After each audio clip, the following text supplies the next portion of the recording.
स्वामी, हे तर अक्कलकोटचं खंडोबा मंदिर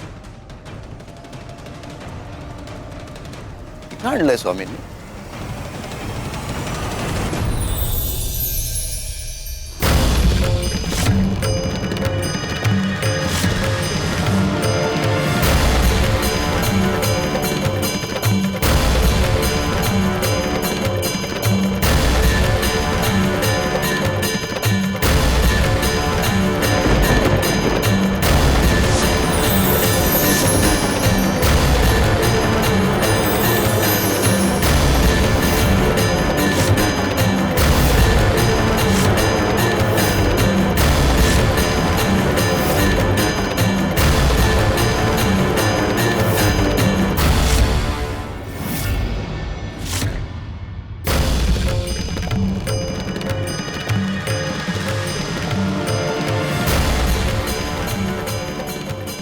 स्वामी, अहो हे तर अद्भुत आहे.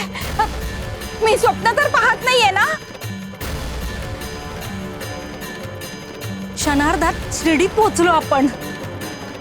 गुरुतत्वाला काळ, अंतर आणि स्थान काही अडवू शकत नाही.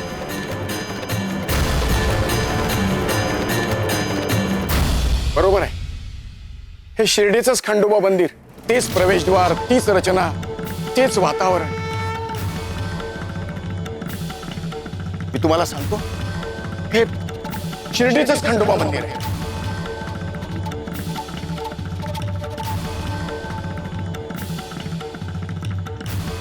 खंडोबाच्या नावानं सांग भलं, येकोट येकोट जय मल्हार.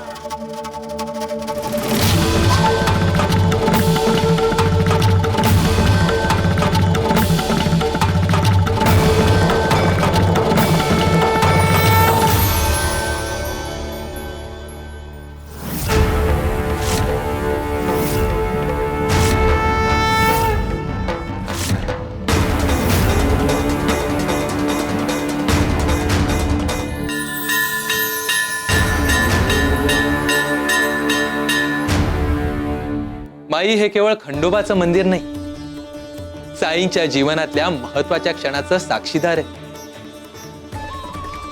साई पहिल्यांदा शिर्डीत आले तेव्हा काही काळ इथेच वास्तव्यात राहिले. नंतर ते पुन्हा निघून गेले आणि पुन्हा कित्येक वर्षांनी चांदबाई पाटलांच्या लग्नाची वरात घेऊन ते पुन्हा शिर्डीत आले. त्या वरातीचा मुक्काम याच खंडोबा मंदिरासमोरच्या मोकळ्या जागेत होता.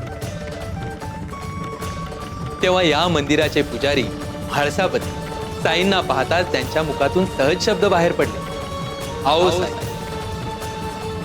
त्या एका हाकेने इतिहास घडला. त्या दिवसापासून जगाने त्यांना साई म्हणून ओळखायला सुरुवात केली.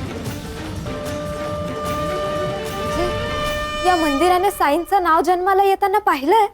हो माई, कधी कधी एक साधा शब्द इतिहास घडवतो आणि तो शब्द जेव्हा भक्ताच्या मुखातून निघतो तेव्हा त्यात ईश्वराचीच इच्छा असते.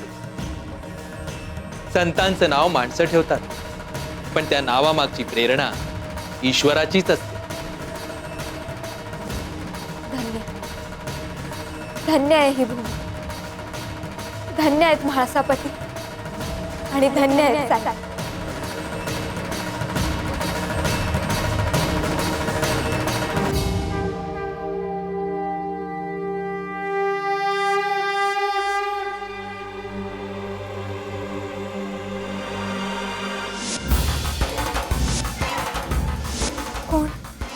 कोण आहात तुम्ही आजी? तुम्ही मला ओळखतात का? कोण आहात तुम्ही?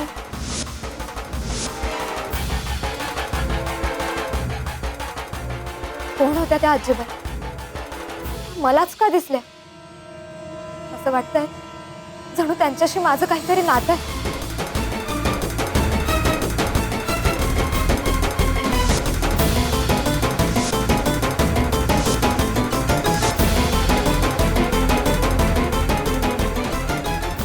हे काय होतंय?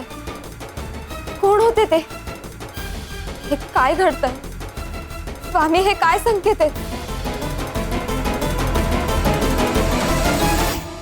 कावेरी, तुला प्रश्न पडलेच पाहिजे. प्रश्न पडले की मन शोधायला लागतं आणि मन शोधायला लागलं की सत्य स्वतःहून समोर येते. त्याला कधी प्रश्नच पडत नाही, तो उत्तरही कधी शोधत नाही. तू आज जे पाहिलंस त्याचा अर्थ तुला आज नाही कळणार. तो एक संकेत आहे. संकेत समजून घ्यायचा असेल तर प्रवास पूर्ण करावा लागेल, शोध घ्यावा लागेल आणि त्या शोधात तू स्वतःलाच भेटशील. संकेत समजणारा भक्त पुढे जातो आणि संकेत दुर्लक्ष करणारा त्याच जागी थांबतो.